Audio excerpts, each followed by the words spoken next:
की वीडियो में जानेंगे 5 ऐसे फैक्ट जो बच्चे से रिलेटेड है और आपको जान के बहुत ज़्यादा हैरानी होगी। अंत तक बने रहिएगा, बहुत इन्फॉर्मेशन देने वाली इस पर्टिकुलर वीडियो में। हाय गाइस, मैं हूँ प्रीति और आप सभी का पीयू प्रिंस वर्ल्ड में स्वागत है। आशा करती हूँ आज का दिन आपका शुभ बीत रहा होगा। सब्सक्राइब करने के साथ-साथ बेल आइकन भी जरूर दबाइएगा ताकि मेरे सारे नोटिफिकेशन आप तक पहुँचते रहे। तो चलिए वीडियो शुरू करते हैं। ये पांचों चीजें आप जानने के बाद आप एकदम पीसफुल मदर बन जाओगे। पीसफुल मदर का मतलब है कि जो बच्चा अच्छे से खाना खा ले, बच्चा अच्छे से सोए, दिन में जागे, रात में सोए, सारी एक्टिविटी अच्छे से करे एज अ पीसफुली। तो हम एज अ पीसफुल पेरेंट्स बन जाते हैं। बच्चा इरिटेट करता है तो फिर हम भी इरिटेट हो जाते हैं। कुछ ऐसी चीजें जो बच्चे नॉर्मल है पर हमको लगता है क्या ये उसके साथ गलत हो रहा है, ये क्या ये सबके साथ होता है। ये सारी चीजें हमारे जो मन में आती है इस पर्टिकुलर वीडियो में आप जानेंगे। पहली चीज आप नोटिस करोगे कि बच्चा जब आपका न्यूबॉर्न बेबी है और वो बहुत जोर जोर से रो रहा है, अनएक्सपेक्टेड रो रहा है और आपको फील हो रहा है बहुत ज्यादा रो रहा है, पर आप इसमें देखोगे कि उसके आंख में से आंसू नहीं आ रहे हैं। वो क्यों हो रहा है? कई मदर्स को ऐसा फील होता है कि क्या बच्चे में तकलीफ हो रही है या इसको आई डॉक्टर को दिखाना चाहिए, क्या करना चाहिए। ऐसा कुछ नहीं है, सब नॉर्मल है।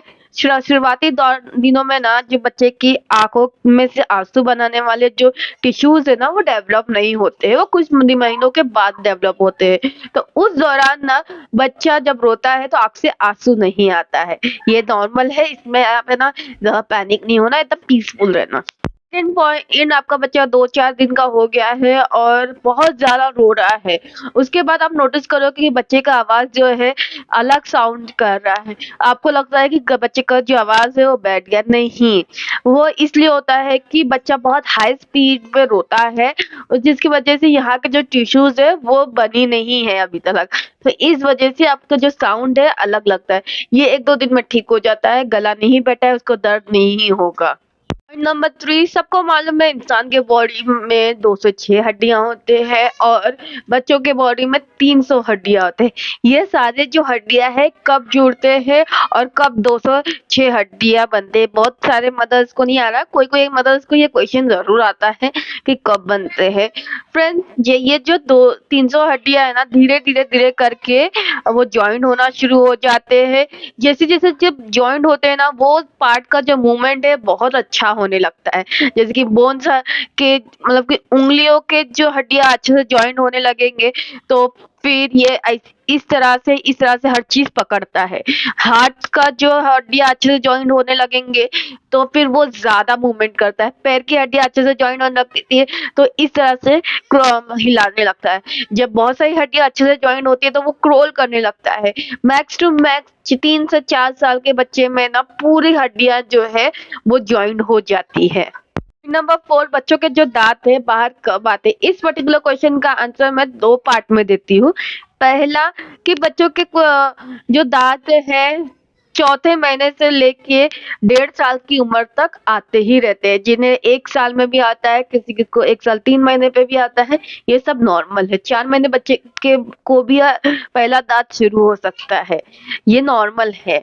और दूसरे पार्ट में ये है कि जो बच्चे के दांत है ना वो गम्स के अंदर ऑलरेडी होते हैं, वो सिर्फ बाहर आते हैं। ये जो गम्स में दांत कब बनते हैं? जब आप प्रेगनेंसी के 5वें महीने में होते हैं ना, तो आपके बच्चे के गम्स के अंदर जो दांत है वो बनना शुरू हो जाते हैं। इसलिए कहते हैं कि 5वें महीने में आपका जो डाइट होना चाहिए ना बहुत अच्छा होना चाहिए, कैल्शियम रिच होना चाहिए। क्योंकि अगर आप कैल्शियम रिच डाइट नहीं लोगे और आपके शरीर में कैल्शियम कम रहेगी तो बच्चा आपके रीढ़ की हड्डी और कमर में से जो कैल्शियम है वो लेना शुरू कर देता है। इसलिए कई कई मदर्स को ना कमर पेन की जो तकलीफ है वो होती है।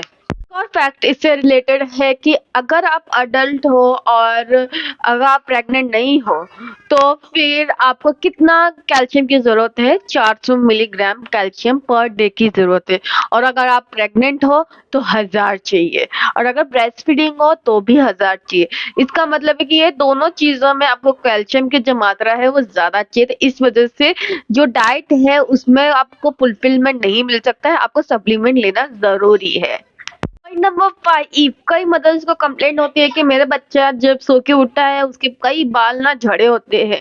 क्या इससे मेरा बच्चा गंजा हो जाएगा? फ्रेंड्स, एक चीज रुकिए, जानिए मेरे भी जो बाल है ना बहुत झड़ते हैं। इसका मतलब ये नहीं है आप 3 सालों से मुझे देख रहे हो और मैं टकली तो नहीं हुई हूँ। इसका मतलब ये है कि जो झड़ते हैं दूसरे तो नए आते ही है, उस वैसा ही बच्चों में भी होता है। आज का जो वीडियो है यहीं तक था। होप सो अच्छा लगा रहेगा। अच्छा लगा तो लाइक जरूर कीजिएगा, अपने फैमिली फ्रेंड लीडर साथ ये शेयर जरूर कीजिएगा। चलिए बाय, मिलते हैं नेक्स्ट वीडियो में। मैं पीयू प्रिंस। ज्यादा वीडियो देखा है तो धन्यवाद। चलिए बाय।